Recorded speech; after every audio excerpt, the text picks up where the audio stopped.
Parmesan might be ruining your lasagna. Yeah, I said it. I know Nonna's probably rolling over in her flour-dusted grave. But today, we're flipping the script with Pecorino Romano. Sharp, salty, bold, and maybe, just maybe, better. By the way, if you love lasagna, I've got 20 delicious foolproof recipes for you.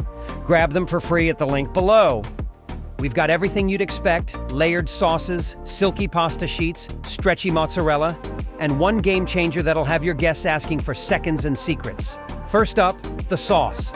Nothing crazy, just onions, garlic, beef, and tomato magic simmered until your neighbors start asking what's for dinner. Pro tip: don't overcook it.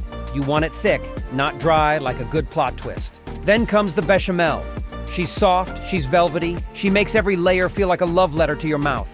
By the way, if you love lasagna, I've got 20 delicious foolproof recipes for you. Grab them for free at the link below. And this is where Pecorino steps in. Salty, bold, unapologetic, like the ex you wish you dated instead. Now we layer pasta, sauce, clouds of bechamel, a snowstorm of cheese. Oops, did I skip a step? Guess you'll have to check the blog. Bake it low and slow, like a romantic subplot. Covered first, then naked and golden for the finale. Look at that. That's not just dinner, that's a declaration. And that bite, it hits different.